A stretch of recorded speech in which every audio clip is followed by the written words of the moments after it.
The main character in the movie that is my personal YouTube experience has just been assassinated out of the fucking blue.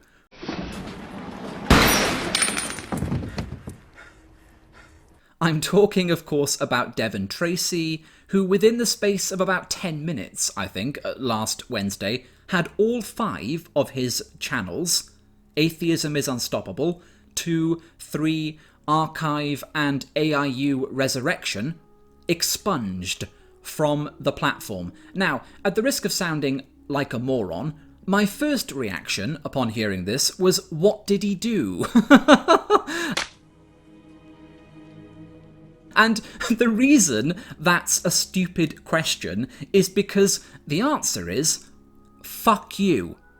That's the answer. That's YouTube diplomacy in 2020. Oh, you violated our policy prohibiting hate speech. No, I didn't. Yes, you did. I object. Fuck you, we don't care. Cue Tommy Lee Jones from The Fugitive. I didn't kill my wife! I don't care! They don't care. We'd like to inform you that due to repeated or severe violations of our community guidelines, your YouTube account, Atheism is Unstoppable, has been suspended.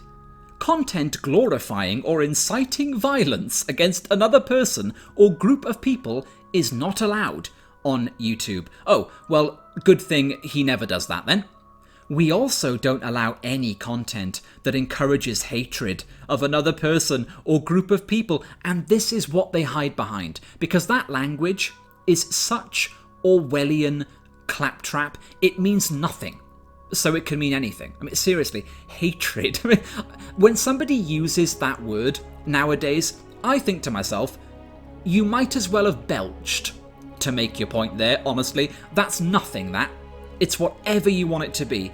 We have mainstream fruitcakes arguing that Uncle Ben's and Aunt Jemima are fucking hateful. We have people trying to bury faulty towers and eradicate white Jesus.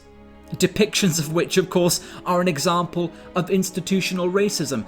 The lunatics have taken over the asylum. And so, yeah, under this new psychotically elastic definition of hatred, I guess Devon does have to go.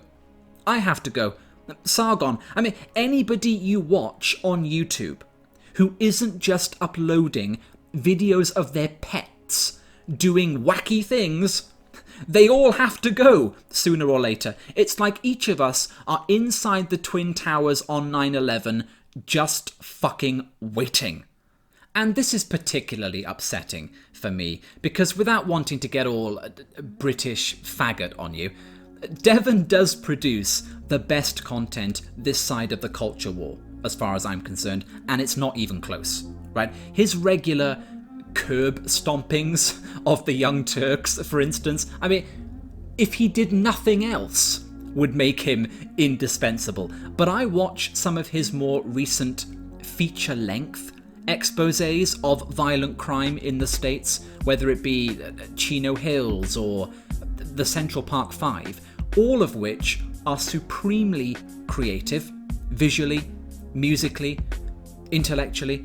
And I think to myself, if there was any justice in the world, this guy would be heading up a small team at Netflix or something, Amazon Prime. He'd be given the tools and the guidance to create a professional response to 13th or Dear White People or whatever fucking racist garbage the wokerati are fermenting this month, you know? And this is precisely why the game is rigged. I mean, he's effective, like many others, and we mustn't allow talented people who are informative and engaging to counter the official narrative. Somebody might get convinced. In fact, I remember when I first discovered Devon Tracey many years ago, long before I had a channel. And I was aware of a few people back then, like Milo, Lauren Southern, etc., and the Drunken Peasants, whose podcast I'm somewhat embarrassed to say now, I would have on from time to time as background noise. Well, on one such occasion, they bring on Jacqueline Glenn, don't they, to whine about some kangaroo, critical of her contribution to the Dylan Roof debate. And I'm listening to this, and I hear them call the guy a racist for suggesting that black crime is an issue and we should maybe address that, right? And it was like the end of The Usual Suspects. You know that scene where the penny drops? And I sat there thinking, I don't know who this person is, but he's right. And they have nothing. They have absolutely nothing. So I went to his channel, watched the response he had made to that car crash of a rebuttal, and the rest is history. I stopped watching them, and I've been watching Atheism is Unstoppable ever since, and I'm going to continue to do so. The links to all of Devon's alternate social media accounts are in the description, but very briefly, his Tracey Remix channel is still up. So those of you who enjoy the music and video mashups he creates can still do so there. Otherwise, subscribe to his BitChute channel for regular videos and to his Twitch account for live stream purposes. Follow him on Twitter at HeWasn'tJogging. That's at HeWasn'tJogging.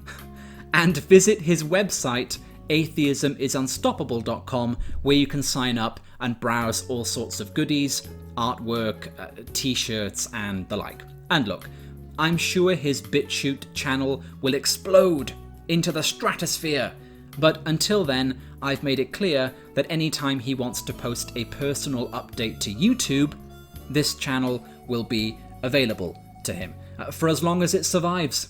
I mean, like I said, we all have terminal cancer here, right? It's just that some of us are at different stages with it. It's as simple as that. And I do wonder if the time has come now for those of us hanging on by the proverbial thread to make the final journey to BitChute and terminate our accounts, because I'm sick of making money for these people, quite frankly. I'm sick of dropping loose change into Susan Wojcicki's piggy bank, okay? She doesn't care about me. She doesn't value the contributions people like Devon and Stefan and Jared made to her business. And there doesn't even exist the pretense of fair play anymore. I mean, they ban these channels without warning. No strikes, no emails pointing out the precise nature of the violation, not a timestamp in sight, not a single clip they can highlight and say, there you go, that there violates this rule here. A rule, by the way, that is rational, exact, and composed of English, as opposed to Newspeak.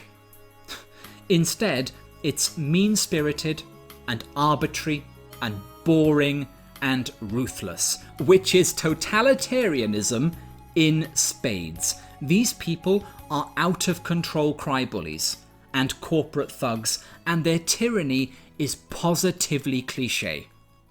Insufferable. Insufferable. My friend Martin Amis wrote a book called The War Against Cliché. Actually, The War on Cliché. Saying that as all of us who write and think and speak try to remind ourselves there's nothing worse than using borrowed phrases.